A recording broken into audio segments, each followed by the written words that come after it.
Welcome to your first day as a trainee driver here on the East Coast Main Line. First opened by the Great Northern Railway in 1850, Peterborough is a vital station on the East Coast Main Line network. This station acts as a major interchange and serves the north and south mainline traffic, as well as long distance and local east and west services. There's a missing route map over there. Fix that while you're here.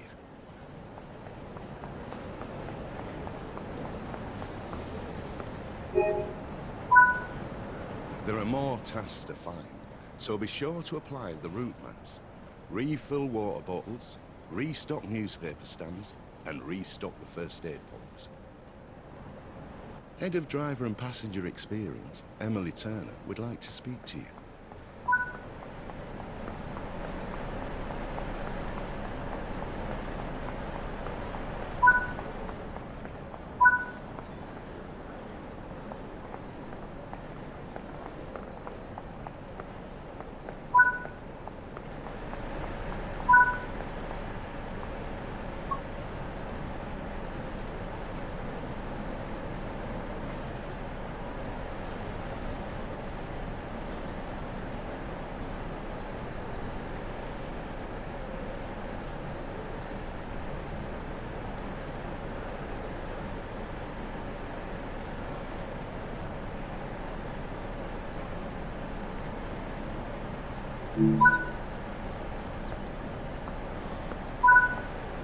Follow the markers to board the train before departure. Take a seat anywhere you like.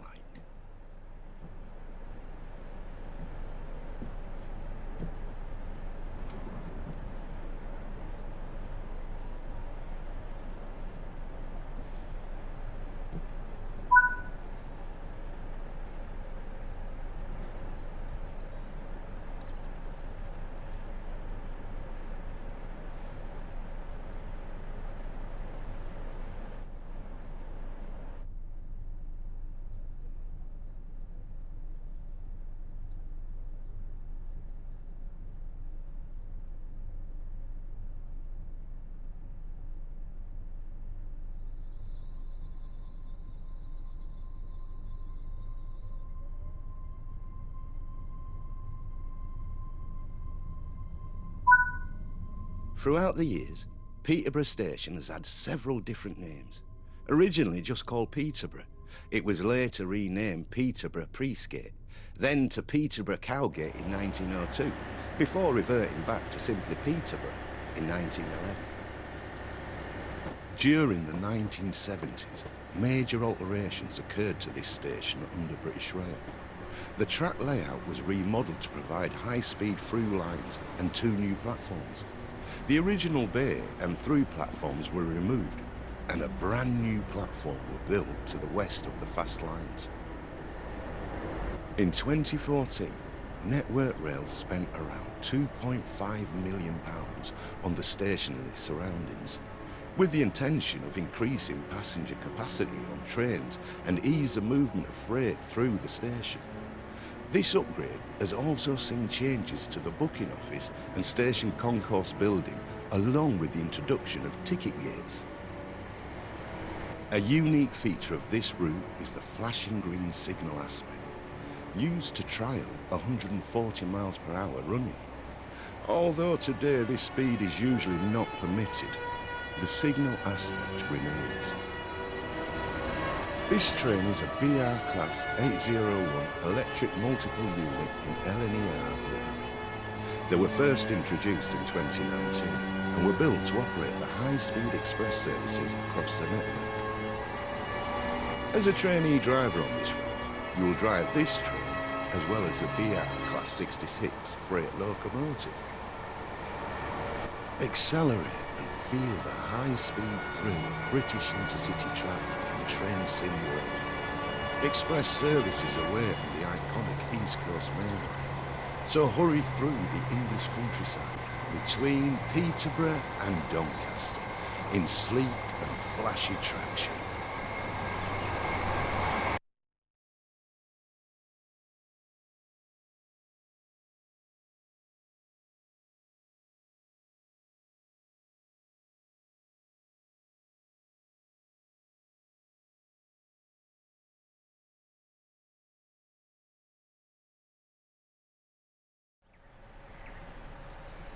In this training module, you'll be learning how to drive a BR Class 801 electric multiple unit.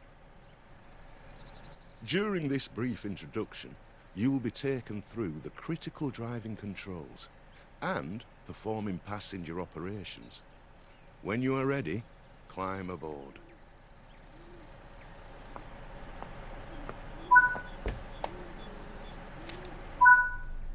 Take a seat in the driver's position so that you can prepare the train for service.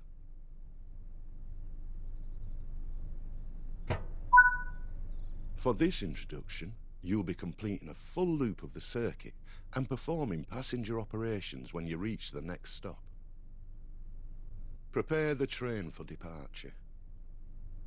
To unlock the control desk, you'll need to insert and set the master key.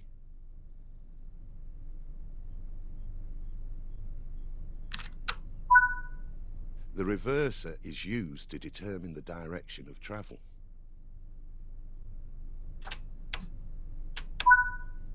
Set the headlights, as this will let others around you know that this train is operational. To begin loading passengers, you'll need to open the passenger doors.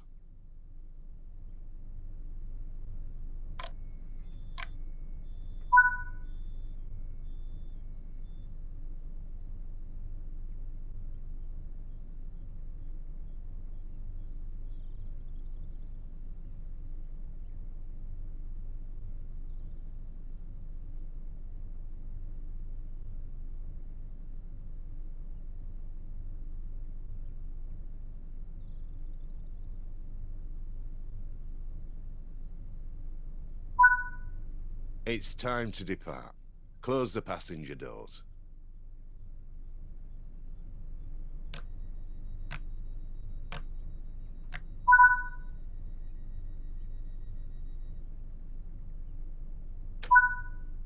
This train features a combined power and brake handle. So to get the train moving, move the handle into the power range.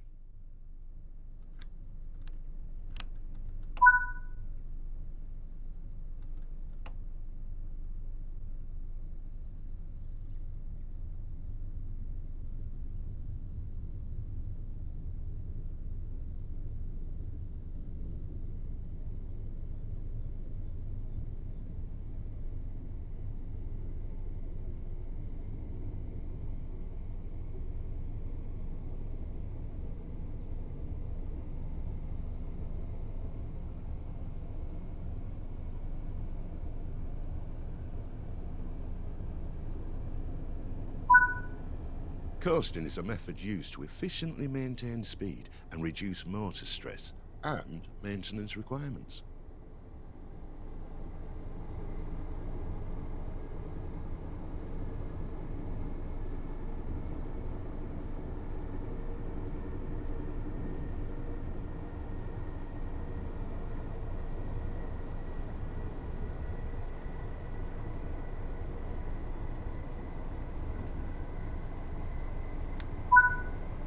Keeping to speed limits is important. If you begin overspeeding, apply a small amount of braking force by moving the power handle into the braking range. First introduced in September 2019, the Class 801s were built as a replacement for the aging Intercity 125 and 225 sets, which were the primary trains used on the East Coast Main Line at the time. The Class 801 fleet were designed as purely electric multiple units. However, they feature a single 560 kilowatt diesel engine fitted to one of the coaches for emergency use. This 9-car variant of the class has a maximum power output of over 4,500 kilowatts and has a maximum operating speed of 124 miles per hour.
You're now approaching the station, so prepare to slow down the train.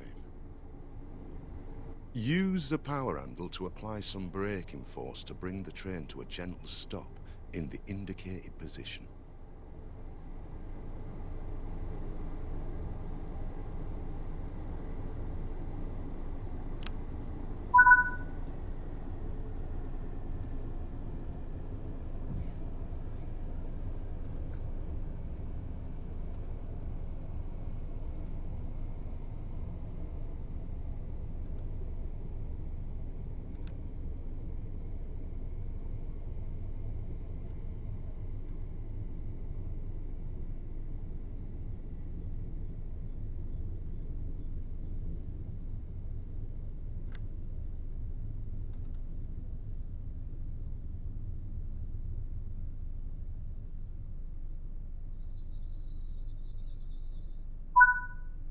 Now that the train has stopped, you can open the passenger doors.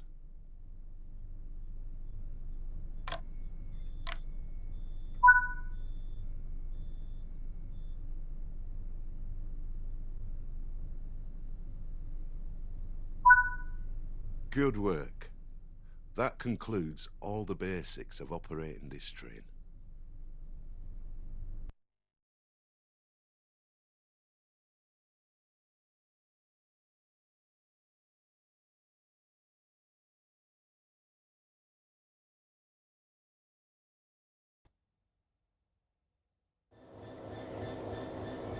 In this training module, you'll be taken through the operation of this Class 66 locomotive.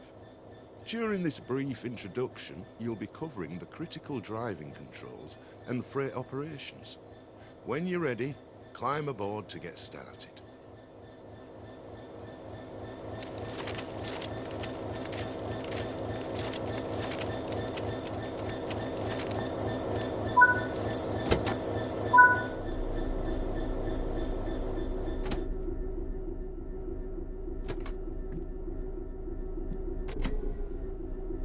You need to insert the reverser first, and then you can move it forwards to set the direction of travel.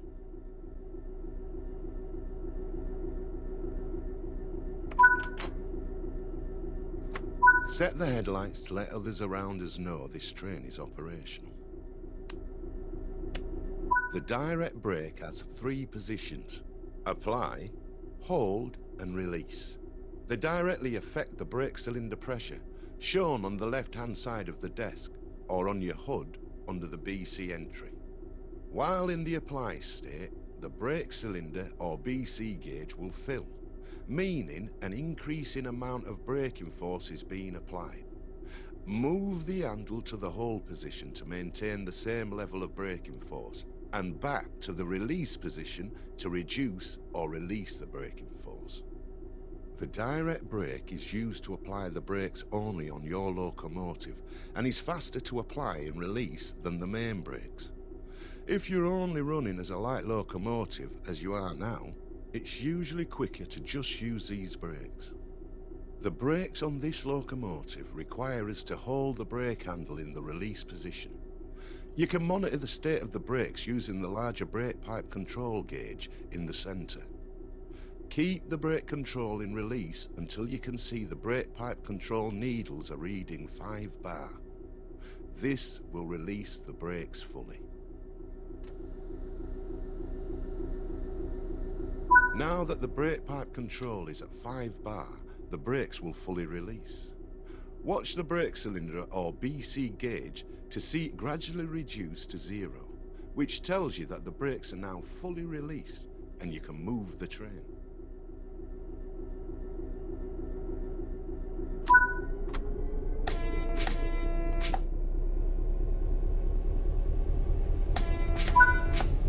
As you apply power, notice the amp bar rising. This is the amount of power being fed into the traction motors. Try to keep this out of the red, as it means you're overpowering the motors and could damage them. Coasting is a method used to efficiently maintain speed and reduce motor stress and maintenance requirements.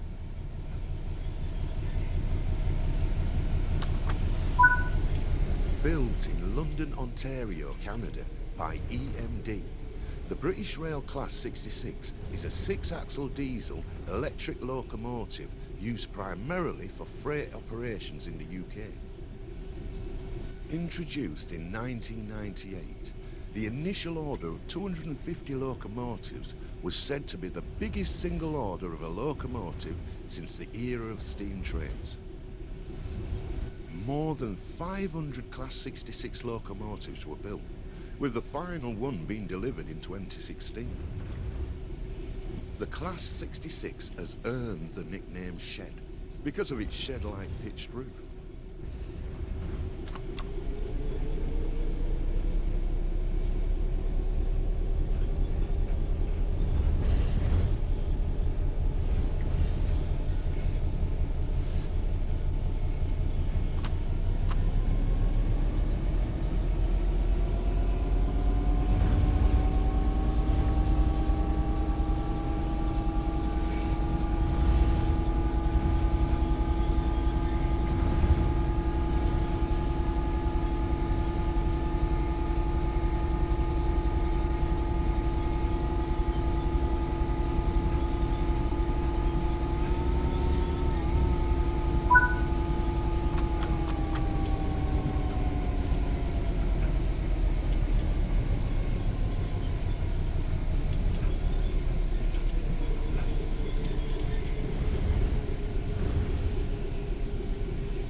The freight wagons are behind you.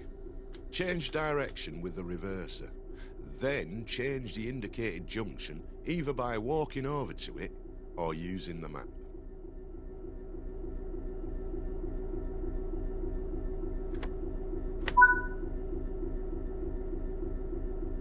The junction is correctly aligned and you can now couple up to the freight. Approach slowly and stop, just before the buffers. Don't forget to release the direct brake before you apply power.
You can couple and uncouple from either an external camera or on foot.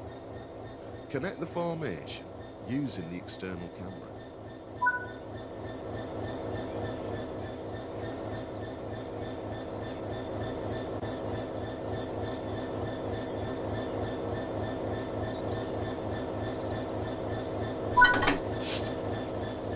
Return to the first-person camera.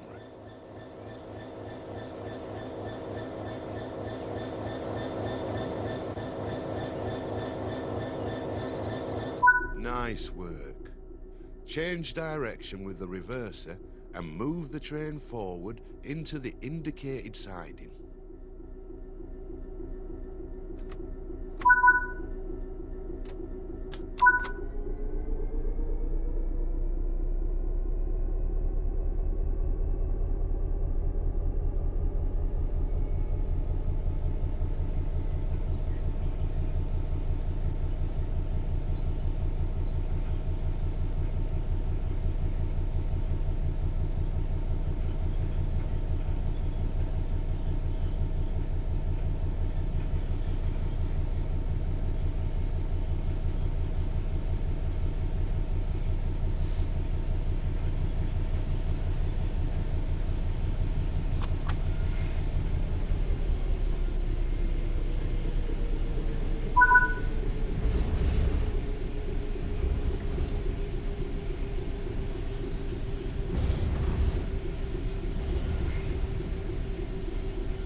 You can couple and uncouple from either an external camera or on foot.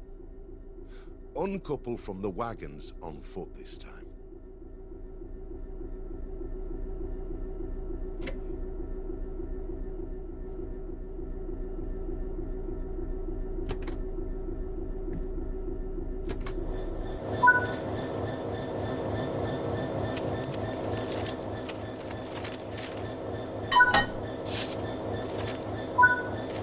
That concludes this training module.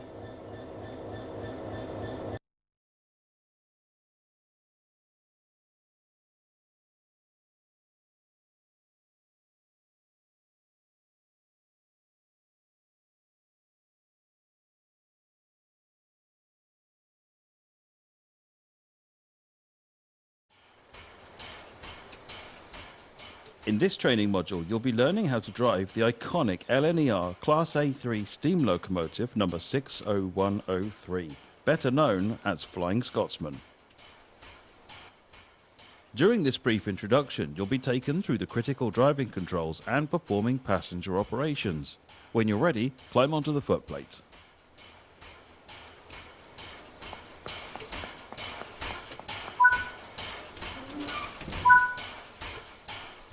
Take a seat at the driver's position so that we can prepare this locomotive for operation. For this introduction, you'll be completing a full loop of the circuit and performing passenger operations when you reach the next stop. Let's prepare this locomotive for departure. Open the cylinder cocks to remove any water from the cylinders after the locomotive has been left standing. Water in the cylinders can damage the locomotive as it does not compress like steam. The reverser determines the direction of travel and how much steam is consumed as the locomotive moves. Move the reverser into the full forward position. This ensures that you'll get the maximum amount of power to get the train moving.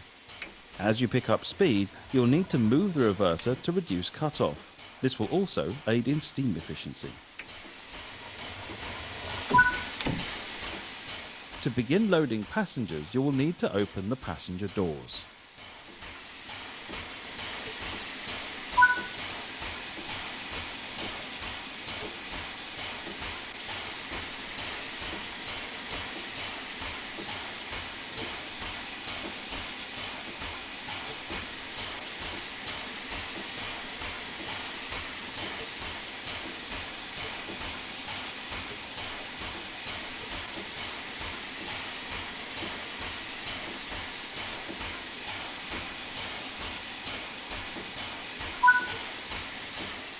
It's time to depart. Close the passenger doors.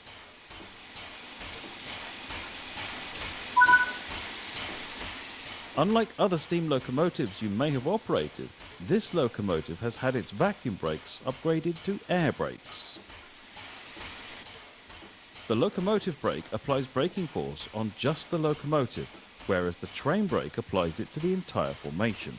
As this train has air brake equipped coaches, we'll be using the train brake.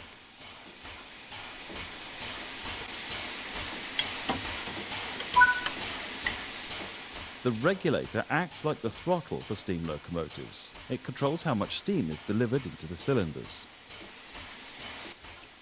Slowly open the regulator to apply some power. Remember that power delivery is delayed in a steam locomotive, and applying too much power too early can cause wheel slip.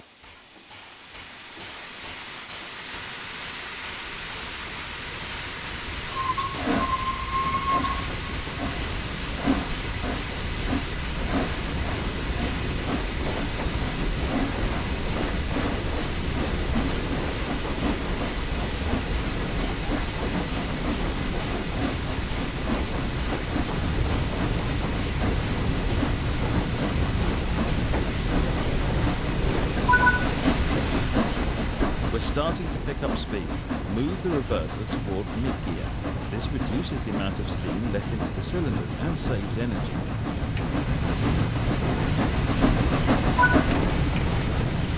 Now that the locomotive is moving, you can open the regulator some more. After a few wheel rotations, you can close the cylinder cocks.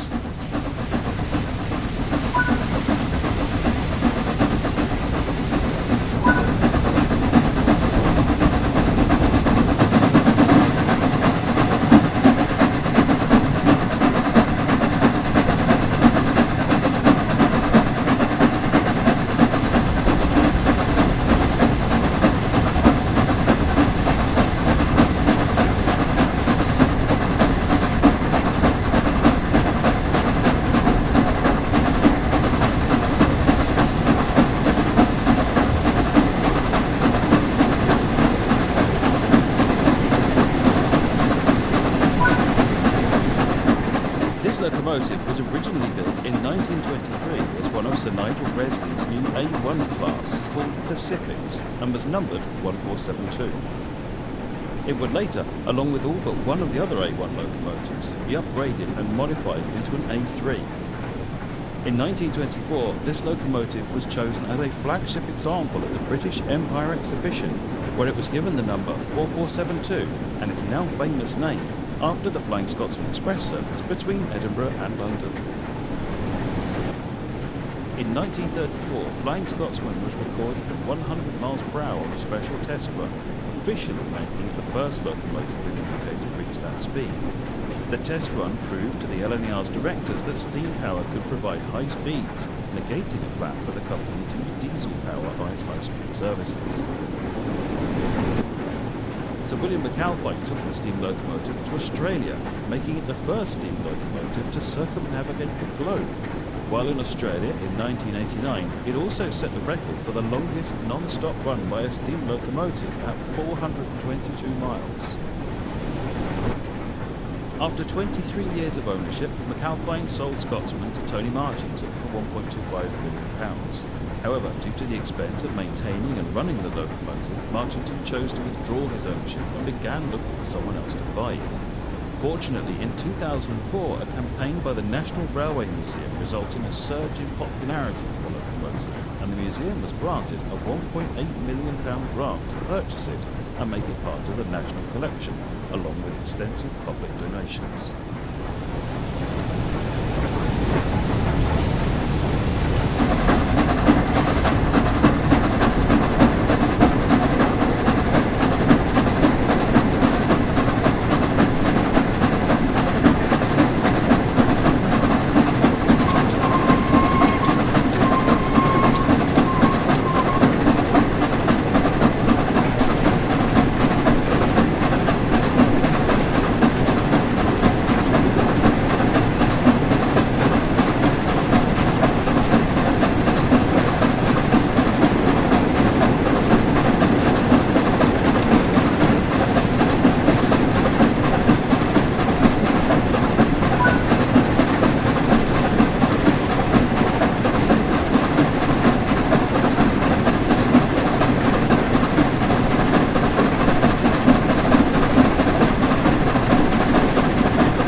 Now that the train has stopped, you can open the passenger doors.